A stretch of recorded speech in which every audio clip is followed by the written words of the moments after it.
Hello everyone, मेरा नाम है कृतेशनी सिंह राजपूत। हम सभी जानते हैं कल 3 बाय इलेक्शंस के रिजल्ट घोषित हुए हैं, जहां पे मध्य प्रदेश का जो दतिया है वहां से कांग्रेस ने जीत हासिल की है।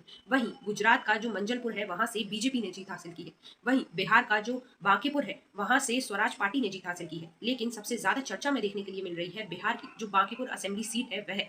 और यह चर्चा इसलिए इतनी ज्यादा देखने के लिए मिल रही है बिकॉज अभी कुछ ही समय पहले जब बिहार में इलेक्शंस हुए थे तब बीजेपी ने 2/3 से भी ज्यादा की मेजोरिटी के साथ जीत हासिल की थी। वहीं स्वराज पार्टी को एक भी वोट नहीं मिले थे। लेकिन इस बार जो बाय इलेक्शंस हुए हैं वहां पे बिल्कुल अपोजिट देखने के लिए मिला, जहां पे स्वराज पार्टी जो कि प्रशांत किशोर जी की पार्टी है उन्होंने 20,000 से भी ज्यादा वोटों के साथ जीत हासिल की है।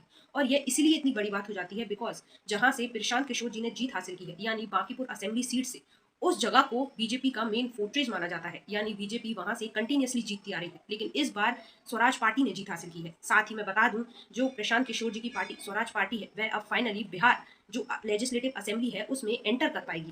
बट क्वेश्चन ये आता है कि यह जो बाय इलेक्शंस है वह हुए क्यों हैं। तो देखिए, वैसे तो हम सभी जानते हैं कि हर 5 साल में इलेक्शंस होते हैं, लेकिन अगर किसी रीजन की वजह से सीट खाली हो जाती है तो दोबारा से इलेक्शंस होते हैं। और यही कारण है कि जो बांकीपुर असेंबली सीट है जहां से बीजेपी के जो नितिन नवीन है वह एमएलए थे, लेकिन बीजेपी द्वारा अब उनको बीजेपी का प्रेसिडेंट बना दिया गया है और इसी वजह से उनको राज्यसभा भी भेजा गया है और इसीलिए अब उनको एमएलए की कुर्सी छोड़नी पड़ी और इसीलिए दोबारा से बाय इलेक्शंस हुए हैं। अब अगर हम बांकीपुर असेंबली कॉन्स्टिट्यूएंसी की बात करें तो मैं बता दूं, बिहार के बांकीपुर को one of the most urban constituency कहा जाता है। वैसे तो बिहार में कई सारी रूरल कॉन्स्टिट्यूएंसीज हैं, लेकिन अगर हम बांकीपुर की बात करें तो बांकीपुर का जो एरिया है वहाँ पे एजुकेटेड वोटर्स, प्रोफेशनल्स, जो गवर्नमेंट एम्प्लॉयज हैं, ट्रेडर्स हैं, जो अर्बन मिडिल क्लास है, ये सभी देखने के लिए मिलते हैं। और मैं बता दूं, बांकीपुर को बीजेपी का वेस्टर्न कहा जाता है। वेस्टर्न यानी जिस जगह से कोई पार्टी बार बार जीत हासिल करती हो। और यह इसीलिए कहा जाता है बिकॉज बांकीपुर से बीजेपी 1995 से लगातार जीतती चली आ रही है। एक तरीके से बांकीपुर पे बीजेपी का राज रहा है। और इस बार जो इलेक्शन सामने आए हैं जिससे स्वराज पार्टी प्रशांत किशोर जी की पार्टी जीती है वह काफी बड़ी बात हो जाती है। अब अगर हम बात करें बीजेपी क्यों हारी है इस बार,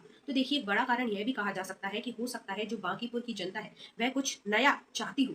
क्योंकि हम सभी जानते हैं काफी लंबे समय से बांकीपुर पे एक तरीके से बीजेपी राज करती आ रही थी, कंटिन्यूअसली जीतती आ रही थी। और हो सकता है जो वहाँ की जनता हो वह नई पार्टी को लाके कुछ नया चाहती हो, कुछ नए आइडियाज चाहती हो और चाहती हो कि कोई दूसरी पार्टी को मौका दिया जाए ताकि कुछ और चेंजेस देखने के लिए मिले। और देखिए, हम सभी जानते हैं बिहार में मोस्टली दो पार्टीज ही देखने के लिए मिलती हैं, एक एनडीए और दूसरा महागठबंधन।